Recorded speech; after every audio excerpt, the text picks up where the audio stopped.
A ver, ¿quién no ha dicho sí a algo importante en su vida? Ya sea un trabajo, una relación, un proyecto.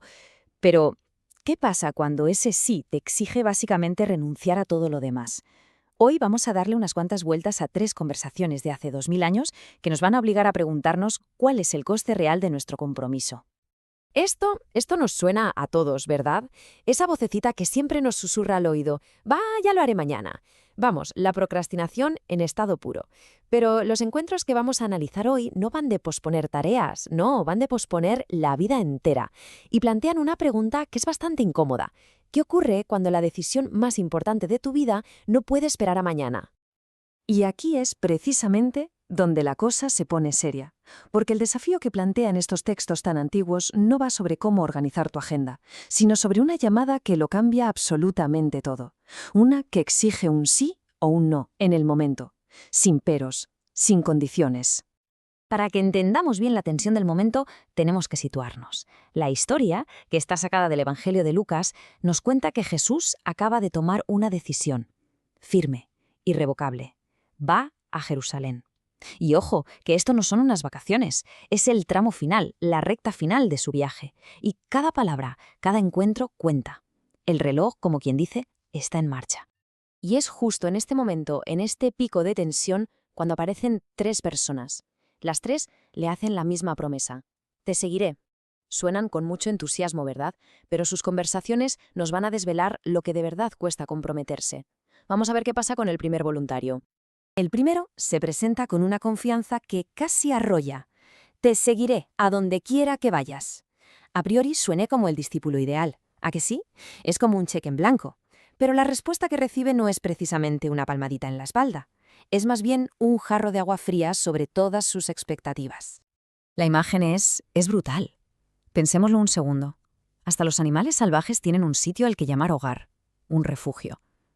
Lo que se le está diciendo es, oye, si vienes conmigo, olvídate de esa seguridad, olvídate de tener un lugar donde sentirte a salvo. Claro, esto no va de quedarse sin casa, literalmente, no. El verdadero significado va mucho más allá, es más profundo. No se trata de no tener un techo, sino de no permitir que nada, ni siquiera la necesidad de comodidad, se convierta en el ancla que te impida moverte. O sea que resumiendo, el primer coste de decir sí es la comodidad. Es estar dispuesto a soltar el ancla de la seguridad material, a entender que si te embarcas en esta misión, tu único hogar va a ser el propio camino. Bueno, si el primer caso ya desafiaba nuestra idea de seguridad, el segundo ataca algo todavía más hondo, nuestro sentido del deber familiar. Y este es probablemente el más desconcertante de todos. Esta vez la iniciativa parte de Jesús, que llama a alguien directamente, pero la respuesta es una petición de aplazamiento. Esta frase ha sido un auténtico rompecabezas durante siglos. A primera vista suena hasta cruel.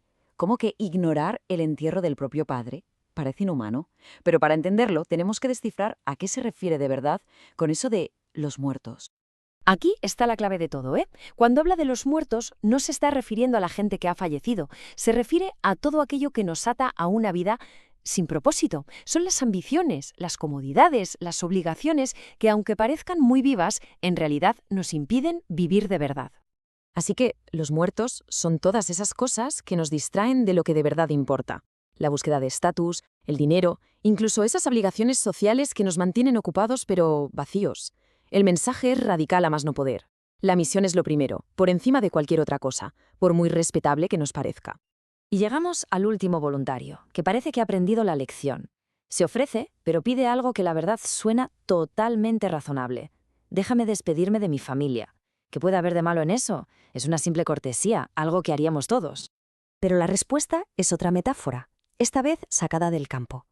Fijaos, cualquiera que sepa un poco del tema o que haya usado un arado, conoce la regla de oro. Nunca mires atrás. En el instante en que giras la cabeza, el surco se tuerce, el trabajo se estropea. La mirada tiene que estar siempre fija en el horizonte. Y con esto el mensaje queda clarísimo, ¿no? Un compromiso de verdad exige tener la vista al frente, un corazón que no esté dividido. Mirar atrás no es solo nostalgia, es dudar. Es empezar a echar de menos la vida que se deja, las viejas comodidades. Es tener un pie en el futuro y otro en el pasado. Y eso al final te deja paralizado. Y aquí hay una lectura psicológica que es fascinante. ¿Y si esa despedida era en realidad una trampa que se ponía a sí mismo? Quizás, en el fondo, esta persona esperaba que su familia le dijera: no vayas, es una locura. Y así tendría la excusa perfecta para no cumplir su promesa, quedando como alguien con muy buenas intenciones, pero sin el coraje para llevarlas a cabo. Bueno, pues ahí los tenemos: seguridad, deber y pasado.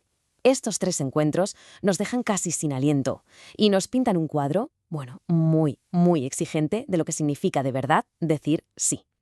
El mensaje es claro como el agua. Este tipo de compromiso no es un hobby de fin de semana, no es algo que añades a tu lista de tareas pendientes. O es el centro absoluto de tu vida o no es nada. Lo exige todo, sin reservas. Entonces, ¿cuáles son las 3 condiciones de este sí tan radical? Pues mira, la primera, liberarse de esa necesidad de estar cómodo y seguro. La segunda, poner la misión por encima de cualquier otra obligación, por importante que parezca. Y la tercera, comprometerse con la mirada siempre al frente, sin arrepentimientos. La verdad es que todo esto suena increíblemente exigente, casi imposible. Pero, y este pero es crucial, hay un matiz, como nos recuerda una cita del Papa Francisco. A pesar de toda la dureza, esto no es una orden, es una invitación. Es un si quieres, ven. La puerta está abierta, pero nadie te obliga a cruzarla. Al final, la libertad de elegir sigue siendo nuestra. Y así, un texto de hace 2000 años nos lanza una pregunta que es tremendamente actual. Nos obliga a plantearnos cuáles son los compromisos que hemos asumido, cuáles son las excusas que nos ponemos a nosotros mismos y, sobre todo, cuál es el arado que tenemos en nuestras manos y hacia dónde estamos mirando realmente. Una pregunta que, desde luego, resuena con muchísima fuerza hoy.